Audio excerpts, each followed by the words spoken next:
Kebijakan salah kaprah dan arah kian parah. Sudah, lempar handuk saja. Kalau kita runut ke belakang, dengan sangat terang benderang, penguasa negeri ini telah nyata gagal total dalam melindungi rakyatnya dari wabah COVID-19 yang kian mengganas dan terus-menerus menelan korban. Pada tanggal 2 Maret 2020, kasus pertama COVID-19 ditemukan di Indonesia. Dan 331 hari kemudian, tepatnya 26 Januari 2021, sebanyak 1 juta pertama kasus penderita COVID-19 di Indonesia. Disusul tanggal 21 Juni 2021 atau 151 hari kemudian, sebanyak 1 juta kedua kasus penderita COVID-19 di Indonesia.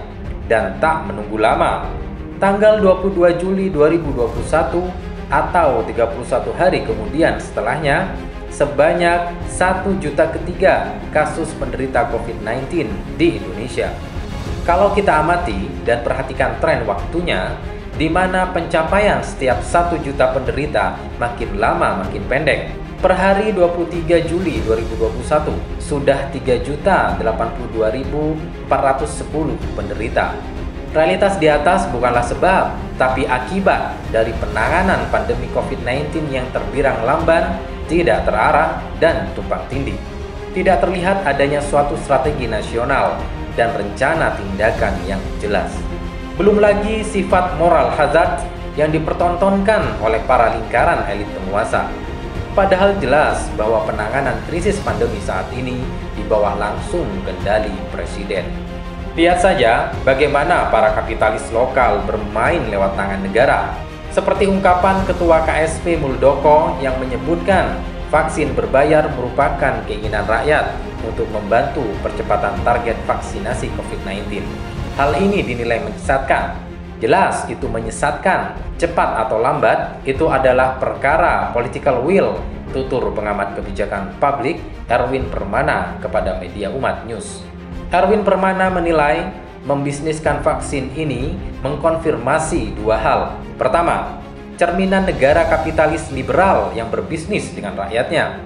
Rakyat yang sudah susah dieksploitasi oleh segelintir orang yang berkuasa. Kedua, negara sudah tidak punya duit karena tata kelola keuangan negara yang amburadul dan utang yang menumpuk. Melihat tren jumlah korban dan makin semrawutnya penanganan pandemi saat ini, mantan juru bicara Presiden keempat Abdurrahman Wahid angkat bicara. Adi Massarri menyarankan Presiden lempar handuk tanda menyerah mengendalikan pandemi COVID-19. Jika tidak dilakukan, Adi memperkirakan dua kemungkinan yang akan terjadi. Kondisi rakyat Indonesia akan kian buruk karena terpuruk. Pemerintahan ambruk karena dua penopang utama kesehatan masyarakat dan kesehatan ekonomi terus memburuk, kata Ardi kepada wartawan di Jakarta. Hal senada juga datang dari pengamat politik Rocky Gerung yang menyatakan Presiden Jokowi harus lempar handuk ibunya. Karena Rocky menyimpulkan terlihat kegagalan pemerintah memberikan rasa aman dan gagal mempersiapkan segalanya untuk menghadapi COVID-19. Sudah seharusnya solusi akan suksesi realitas di atas diambil dari solusi Islam, tidak yang lain. Karena kalau tidak, maka umat akan mengalami masalah yang berulang, layaknya Orde Lama, Orde Baru, dan Orde Reformasi bab opera sabun. Mengapa begitu urgent perubahan kepemimpinan harus dengan sistem Islam? Karena dalam pandangan Islam, kepemimpinan itu mengandung dua pengertian. Pertama, sebagai ulil amri. Artinya pemimpin dan pejabat adalah orang yang mendapat amanah untuk mengurus urusan orang lain. Kedua, khadibul ummah. Seorang pemimpin harus menempatkan diri pada posisi sebagai pelayan masyarakat.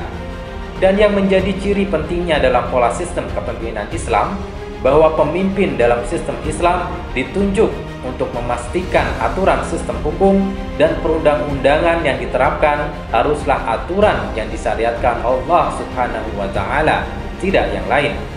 Karena pada tata aturan hukum yang tidak berkeadilan inilah awal dari semua problem hukum, sosial, politik, dan ekonomi yang terjadi di sistem demokrasi sekuler yang diadopsi negeri ini. Dan Islam punya solusi paripurna akan problem sistem tersebut.